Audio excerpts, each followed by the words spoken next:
ఆంధ్రప్రదేశ్ రాజకీయాల్లో ఇప్పుడు ఒక వింత పరిస్థితి కనిపిస్తుంది. సాధారణంగా ఏ రాష్ట్రంలోనైనా ఎన్నికలు అయిపోయిన కొత్తగా గెలిచిన పార్టీకి ప్రతిపక్షాల నుంచి వలసలు ఉండడం మనం చూసుకుంటాం. కానీ ఇప్పుడు ఏపీలో సీన్ పూర్తిగా రివర్స్ అవుతుండడం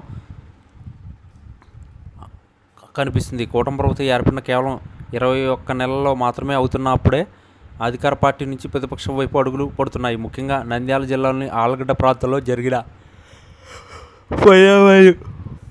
ఇప్పుడు రాష్ట్ర వ్యాప్తంగా చర్చనీయాంశంగా మారాయి. అక్కడ తెలుగుదేశం పార్టీకి గట్టిపట్టున్న గ్రామంలో కూడా నాయకులు తమ పార్టీని వదిలి వైఎస్ఆర్ కాంగ్రెస్ పార్టీ వైపు వెళ్తున్నారు.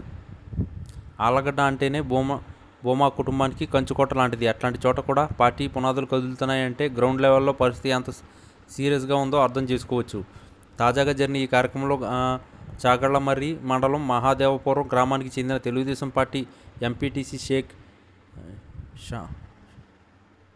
షహద్బీ తన అనుచరులతో కలిసి వైఎస్ఆర్ కాంగ్రెస్ పార్టీలో చేరిపోయారు. ఒక ఎంపీటీసీ మాత్రమే కాదు, ఆమెతో పాటు దాదాపు 35 కుటుంబాలు ఒకేసారి పార్టీ మారడం అనేది చిన్న విషయం కాదు. వీరంతా కూడా ఏ ఆశతోనో లేదో పదవుల కోసమో వెళ్ళడం లేదని వారి మాటలు బట్టి తెలుస్తుంది. కూటమి ప్రభుత్వం అధికారులకు వచ్చిన తర్వాత ప్రజలకు ఇచ్చిన సూపర్ 6 హామీలు కానీ ఇతర వాగ్దానాలు కానీ సరిగ్గా అమలు కాకపోవడం వల్లే తాము ఈ నిర్ణయం తీసుకున్నామని వారు చెబుతున్నారు. నియోజకవర్గాల్లో అభివృద్ధి పనులు ఆగిపోవడం మరియు సంక్షేమ పథకాలు పేదలకు అందకపోవడం వల్ల ప్రజల్లో తీవ్ర అసంతృప్తి నెలకొంది. ముఖ్యంగా గత ప్రభుత్వ హయాంలో 1వ తేదీ రాగానే ఇంటికే సంక్షేమ పథకాలు అందేవి. ఆ నమ్మకం ఇప్పుడు పోయిందని ప్రజలు భావిస్తున్నారు. ప్రస్తుతం ప్రభుత్వం కేవలం ప్రతిపక్షాలపై కక్ష సాధింపు చర్యలకే ప్రాధాన్యత ఇస్తుందని, కానీ పేదవాడి ఆకలి తీరే పనులను పట్టించుకోవడం లేదని గ్రామాల్లో చర్చ జరుగుతుంది. విద్య మరియు వైద్యం వంటి కీలక రంగాల్లో ప్రభుత్వం గాలికొదిలేసిందని, కేవలం వసూళ్ల మీద మరియు ఆధిపత్యం మీద మాత్రమే దృష్టి పెడుతున్నారని కార్యకర్తలు ఆవేదన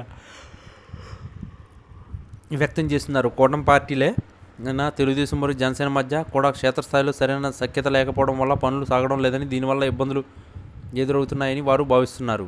రాజకీయాల్లో మార్పు రావడం సహజమే, అయినా ఇంత తక్కువ సమయంలో అధికార పార్టీ మీద వ్యతిరేకత రావడం అనేది ఒక ప్రమాదకరమైన సంకేతం. రాబోయే స్థానిక సంస్థల ఎన్నికల్లో ప్రజలకు ఏ ముఖం పెట్టుకుని ఓటు అడగాలి అనే భయం కూటమి నాయకుల్లో కనిపిస్తుంది. 10% పనులు కూడా జరగనప్పుడు ప్రజలు దగ్గరికి వెళ్ళడం కష్టమని వారు అనుకుంటున్నారు. అందుకే ఇక 3 ఏళ్ల సమయం ఉన్నా కూడా ఇప్పుడే పడవ దిగిపోవాలని చాలామంది నిర్ణయించుకుంటున్నారు. ఈ వలసలు ఎక్కడితో ఆగేలా లేవు. రాబోయే రోజుల్లో మరిన్ని కుటుంబాలు మరియు నాయకులు ప్రతిపక్ష వైపు వెళ్లే అవకాశాలు స్పష్టంగా కనిపిస్తున్నాయి. ప్రజా సమస్యలను పరిష్కరించకుండా కేవలం రాజకీయ ప్రచారంతో కాలం గడిపితే భవిష్యత్తులో కూటమికి మరిన్ని ఇబ్బందులు తప్పవు.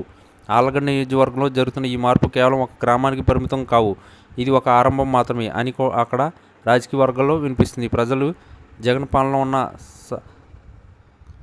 సౌకర్యాలను ప్రస్తుత పరిస్థితులతో పోల్చి చూసుకుంటున్నారు. కూటమి నాయకులు తమలో తాము గొడవలు పడుతూ నిధులు పంపకాల్లో బిజీగా ఉండడం వల్ల సామాన్య కార్యకర్తలకు దిక్కు లేకుండా పోయింది. ఈ పరిస్థితుల్లో కూటమిలో కొనసాగితే ప్రజల్లో తమకున్న పరపతి దెబ్బతింటుందని నాయకులు భావిస్తున్నారు. అందుకే స్వచ్ఛందంగా పార్టీ కండువాలు మార్చుకుంటున్నారు. ఈ రాజకీయ పరిణామాలు కేవలం ఆలగడ్డకే పరిమితం కాకుండా రాష్ట్ర వ్యాప్తంగా ఇతర నియోజకవర్గాల్లో కూడా ఇట్లాంటి మార్పులు దారితీసేలా ఉన్నాయి. పాలనలో మార్పు రాకపోతే కూటమి ప్రభుత్వం మరిన్ని సవాళ్లు ఎదుర్కోవాల్సి వస్తుంది. ఎందుకంటే ప్రజల్లో వస్తున్న ఈ మౌన విప్లవం రాబోయే రోజుల్లో పెద్ద ఎత్తున బహిర్గతం అయ్యే అవకాశం ఉంది.